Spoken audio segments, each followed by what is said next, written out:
Hey guys, it's Vampire Mike from Sega CD Universe, and I wanted to do a quick video, first off thanking two of my good friends, Addo, and I think I'm pronouncing that right, and Bill Radovich, both good friends of mine who kicked into my Patreon. I kind of pleaded with them not to, and as I said, I don't want to push on anyone. If anyone ever feels like throwing me something, that's completely up to them. I don't care, though I do obviously appreciate it a great deal.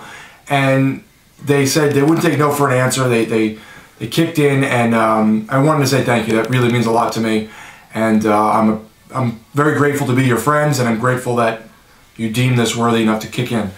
I'm going to put their channels down in the description, so please check out Bill Radovich, who does excellent music. He's a musician, but he also has some like funny, quirky videos on there. And my buddy Addo, I don't think he puts up too much content, but I will put his link down in the description as well for anyone who wants to check him out. He's a big video game guy and a really nice person.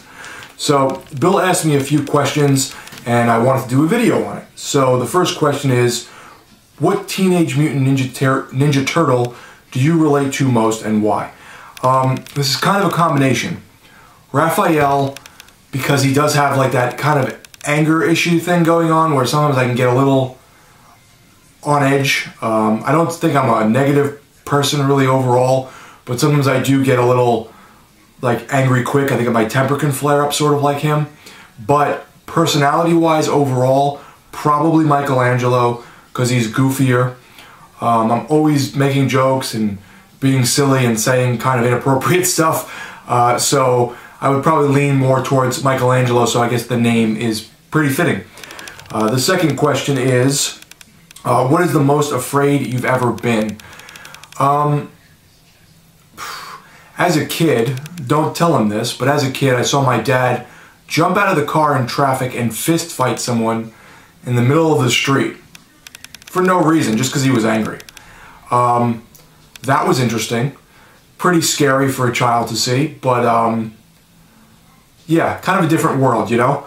So that was kind of scary. I wouldn't say scary so much, but there's a sense of, I guess, worry, or I guess you could say scared to an extent.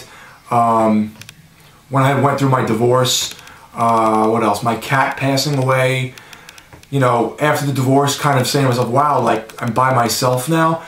You sort of, or at least I sort of, think of things like, okay, and I put things in order, this is the way life is going to work. That never happens, and I've learned that over time, and I think the divorce was a big part of that learning process. But you kind of turn around and go, oh my god, it's not what I expected, what am I going to do now? So that was sort of scary, sort of going, what's next, and worrying like how things are really going to shape now for the future, that things have changed so dramatically. So that was sort of scary to an extent. My cat passing away, Stella, you might have seen her in old videos. You know, that happens right after the separation, so it was just horrible timing. So I felt like I had kind of nothing at that point. So I appreciate all my friends who I leaned on and spoke to, and that reached out to me with kind words years ago, because that was a very difficult, scary time for me. Yeah, that's probably going to be the worst, and I don't really like talking about personal stuff like that, but I couldn't really think of much else in terms of being like scared.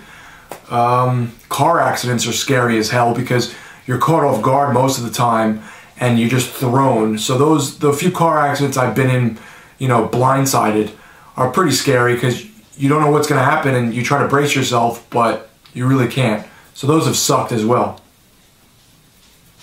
Excuse me, my nose is itchy.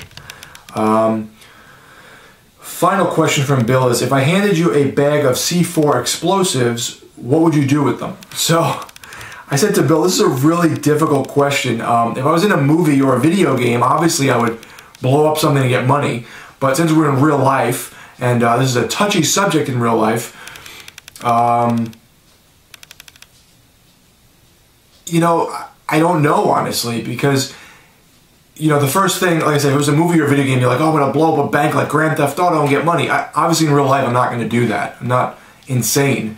So you think, okay, well, I'd want to hurt people that are bad, like terrorists or pedophiles. Yeah, well, I'm not going to go murdering people because I disagree with them. Unless they're, you know, attacking me, and then I have no choice. Obviously, that's a different story. But at that point, you're not going to use C4. So I don't know. I mean, is there a way to legally make money using C4 or selling it? Probably not. They'd probably be like, how did you get this? You know, I don't want to be on some terrorist watch list because I have C4. So I'd be like, it's Bill Radovich, R-A-D. No, I'm just kidding. I don't really have much of an answer for that. I don't have any clue what I would do with C4 in real life. But as I said, if it was a movie or a video game, I would somehow turn it into cold hard cash. So thank you, Bill, for the questions. They were pretty thought-provoking and interesting, though personal in a way. So thank you guys for watching. It's Vampire Mike from Sega CD Universe. Be good.